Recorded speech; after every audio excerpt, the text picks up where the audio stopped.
There was no cheating, no affair, no moment I could point to and say, that's where it broke. And still, everything changed between us. I didn't touch anyone.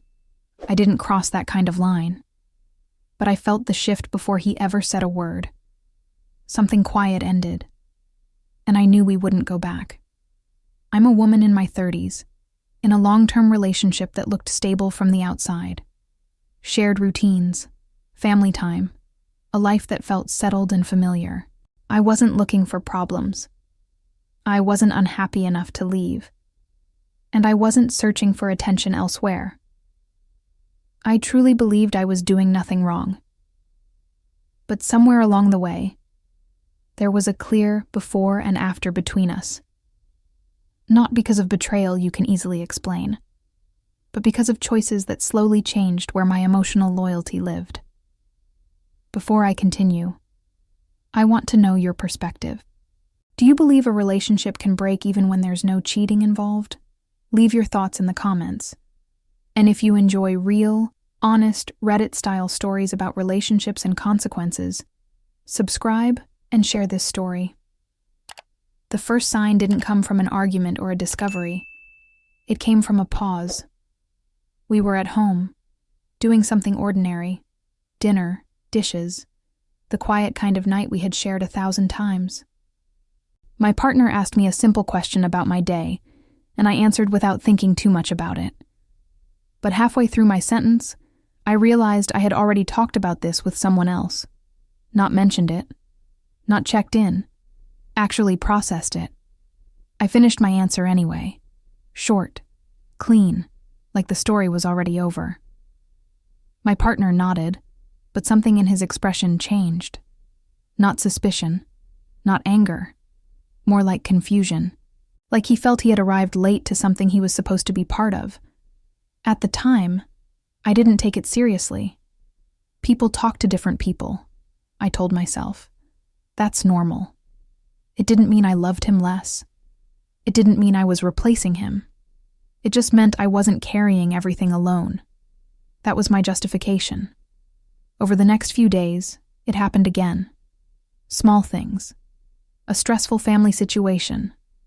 A decision I was unsure about. Instead of thinking, I'll talk to him tonight, my instinct was to message someone else first. It wasn't dramatic. It wasn't emotional in a romantic way. It was just easier. At home, my partner and I still laughed, still shared space, still planned things.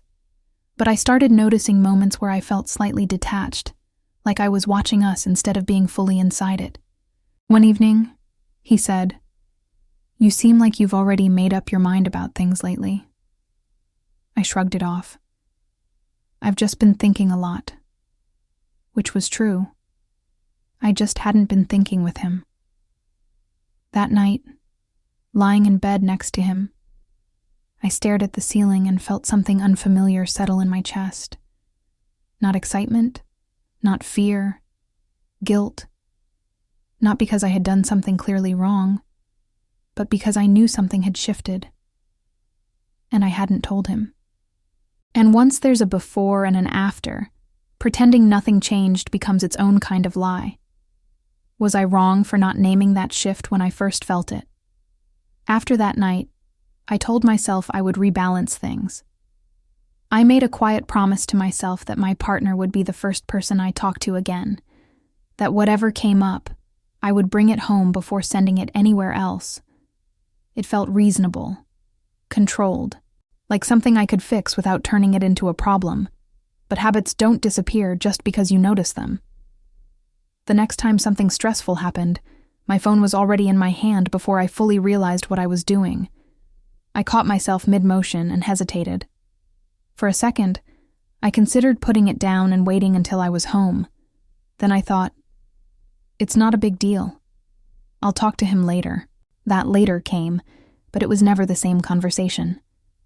By the time I sat across from my partner, the edge was gone. The uncertainty had been smoothed out somewhere else. What he got was the conclusion, not the process. He noticed. "You seem calmer than I expected," he said one evening. I thought this would bother you more. I smiled and said, I worked it out. That was the moment I understood the problem more clearly. I wasn't sharing my inner life with him anymore. I was updating him on it. There's a difference between being included and being informed. Over the next few days, I felt a strange split inside myself. Part of me was aware that something was off. The other part kept minimizing it.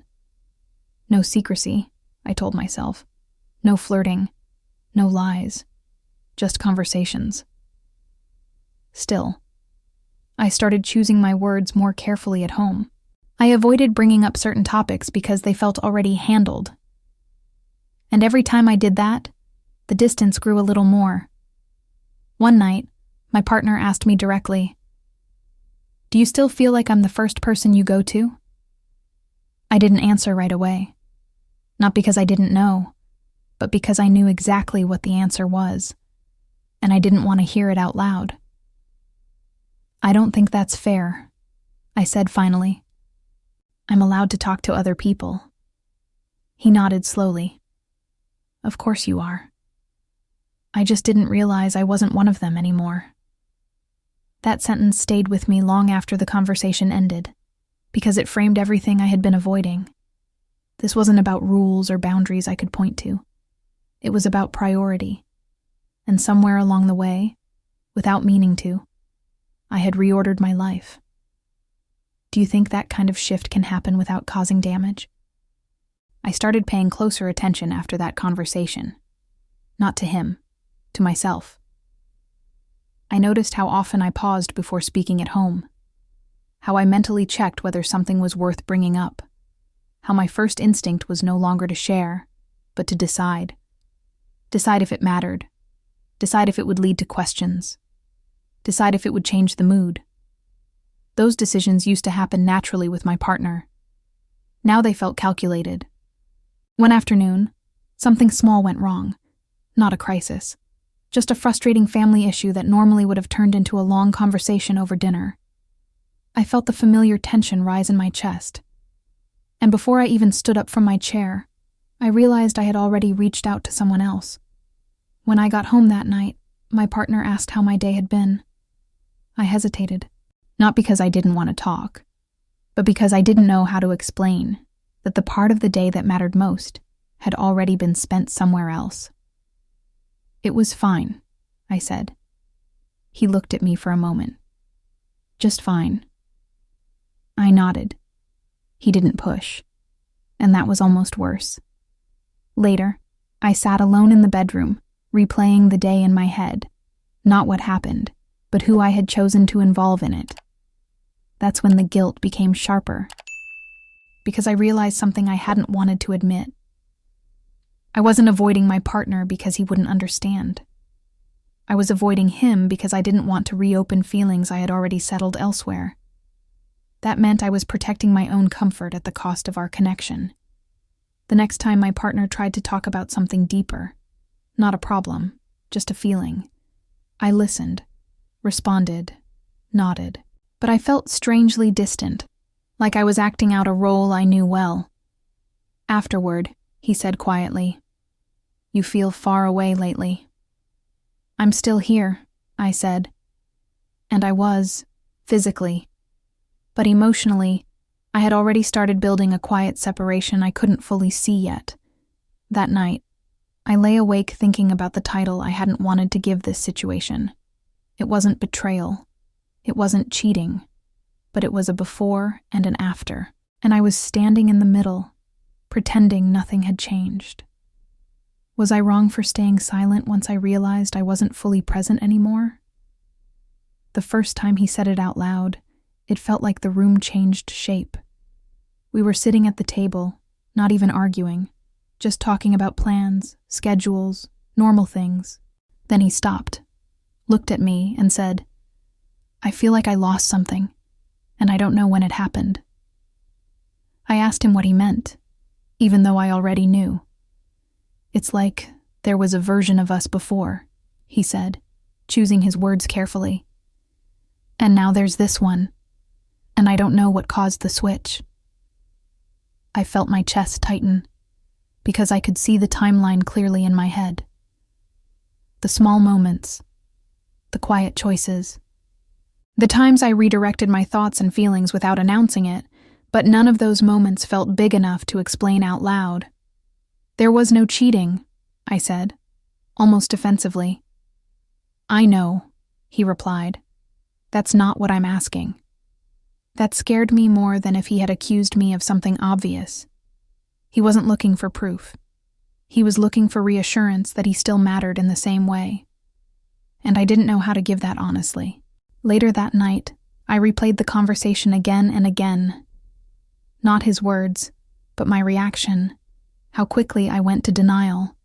How focused I was on defending what didn't happen instead of addressing what did. The truth was uncomfortable. I hadn't betrayed him with my body.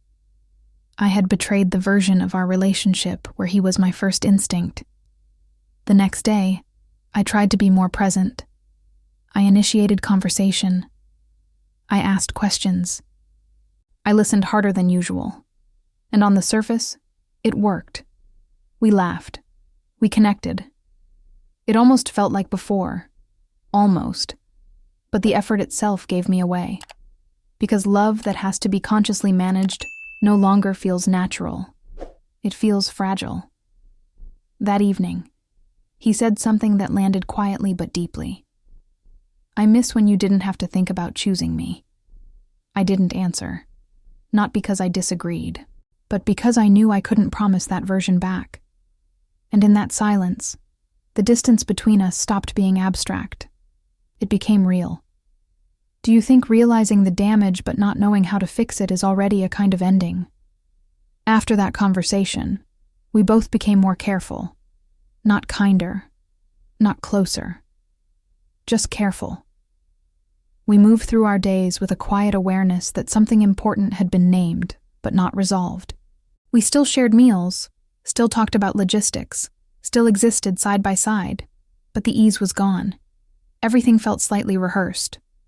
I noticed how often I tried to perform connection. I would ask how his day was, then watch his face closely, looking for signs. I would touch his arm a little longer than usual, as if physical proximity could compensate for emotional distance. None of it felt dishonest, but none of it felt natural either. One evening, he asked me something that caught me completely off guard. "Do you feel like you lost something too?" I had been so focused on defending myself, on explaining what I hadn't done, that I hadn't considered that part. "Yes," I said slowly. "I do." "What did you lose?" he asked.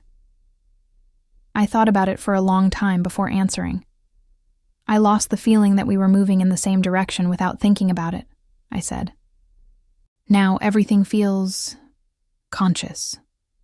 He nodded, like that confirmed something for him. "That's exactly it," he said.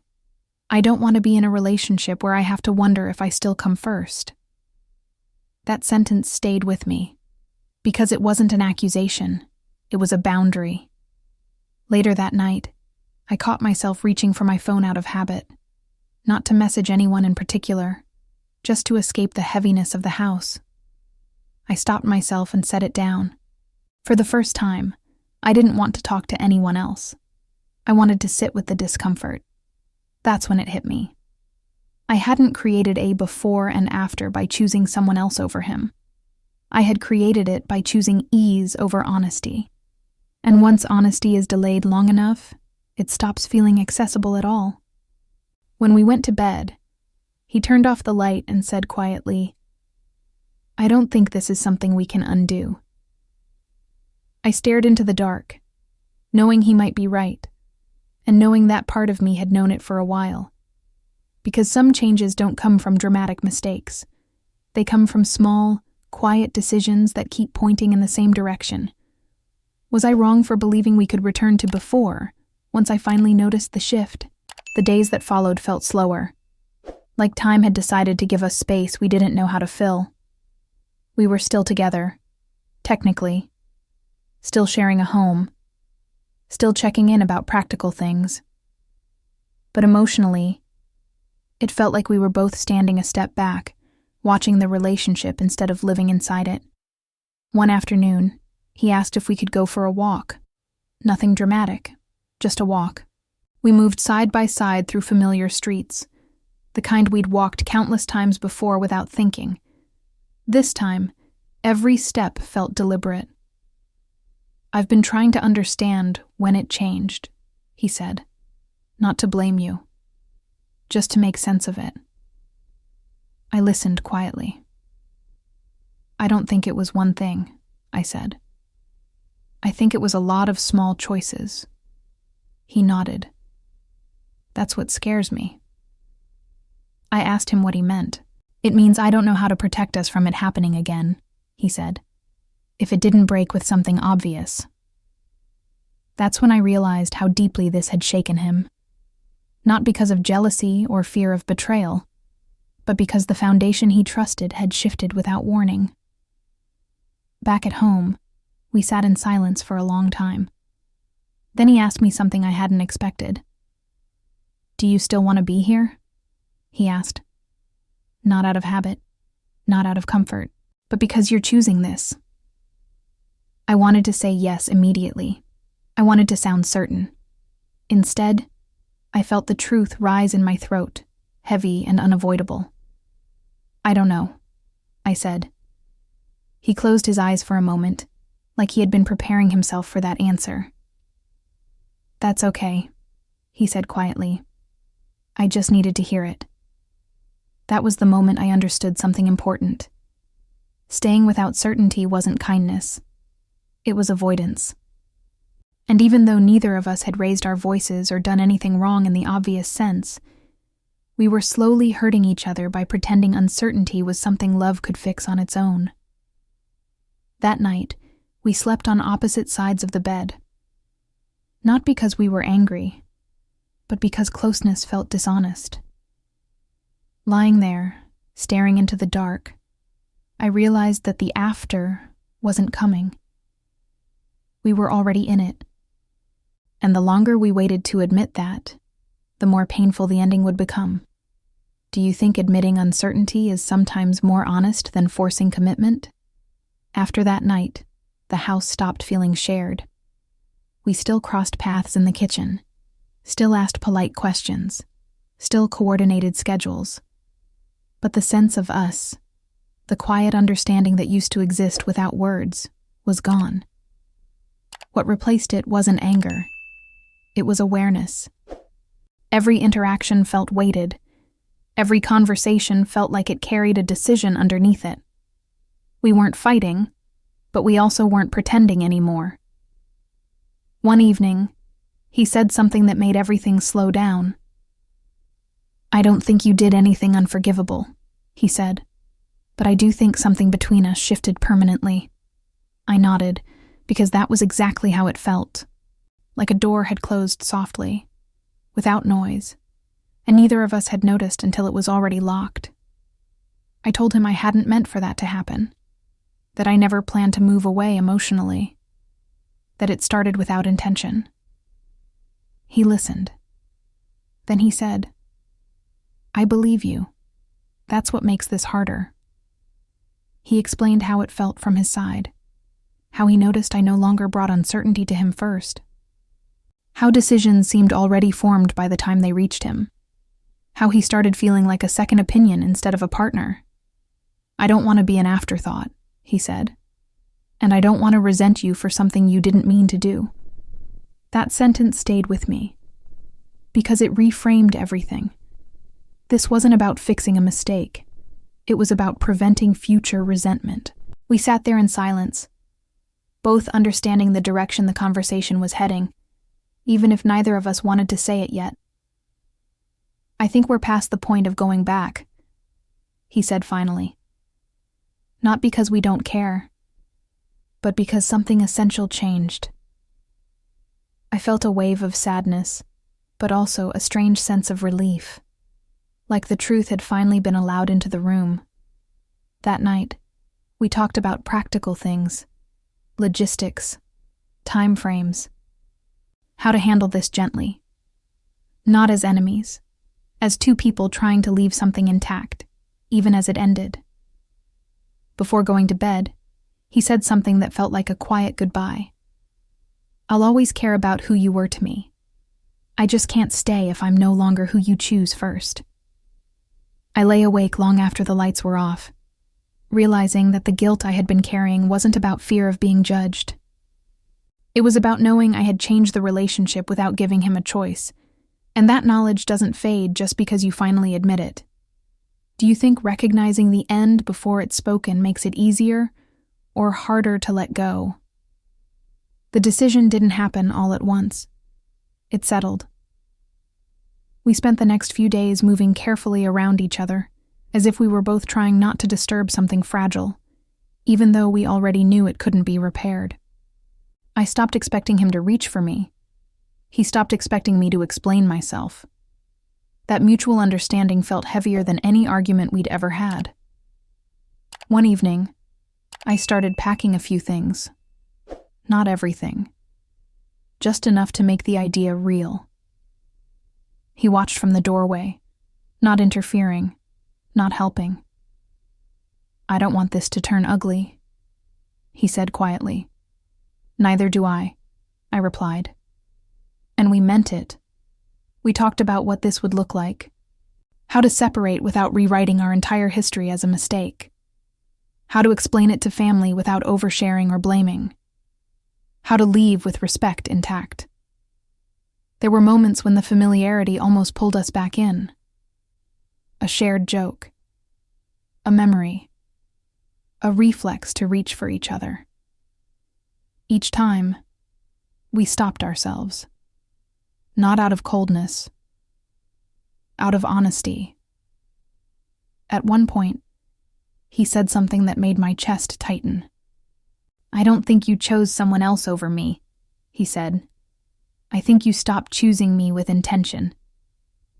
That distinction mattered, because it meant the damage wasn't about comparison. It was about absence. That night, after most of my things were packed, we sat on the floor of the living room. No TV, no distractions. "I wish I had said something sooner," I admitted. "When I first felt the shift," he nodded. "I wish I had trusted myself sooner when I felt it too." We weren't angry. We were aligned. And that alignment, ironically, made the ending feel unavoidable. As I closed the bag, I realized something painful, but clear. The before and after weren't created by one wrong choice. They were created by a series of moments where neither of us stopped to ask the hard questions early enough. And now, all we could do was answer them honestly. Do you think endings like this hurt more because no one is clearly at fault? Living apart didn't feel like relief. It felt like clarity without comfort. I stayed with family for a while, surrounded by people who cared but didn't really know what to ask. They saw the calm on the surface and assumed we were handling it well. Inside, I replayed everything, not to assign blame, but to understand when the after truly began. It wasn't when we talked about leaving. It wasn't when I packed my bag.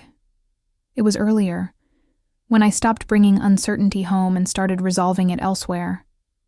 My partner and I still talked. Short messages, practical conversations, nothing emotional. That distance felt respectful, but it also made the finality sink in. One evening, he asked if we could meet to talk things through one last time. Not to fix anything, just to close it properly. When we sat across from each other, there was no tension left, just honesty. "I don't think you betrayed me," he said. "But I do think you changed the shape of us without realizing it." I nodded. I didn't see it until it was already done. "That's what scares me," he replied. Not what happened, but how quietly it happened. We talked about what we meant to each other, about the years that were real and good, about the fact that endings don't always need a villain to be justified. "I don't want to resent you," he said, "and I don't want to stay somewhere I no longer feel chosen." That sentence landed with finality. We agreed on what separation would look like. Calm, respectful, clean. Not because it didn't hurt, but because dragging it out would hurt more. When we stood up to leave, he hugged me.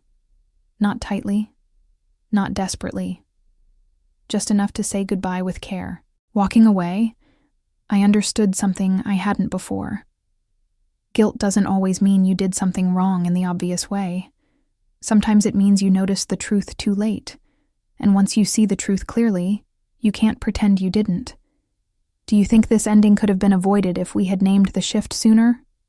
When we met for the last time, there was nothing left to explain. We sat across from each other, calm in a way that only comes after acceptance, not because it didn't hurt, but because we had already told the truth, fully and without shortcuts. "I don't think either of us is the villain here," he said.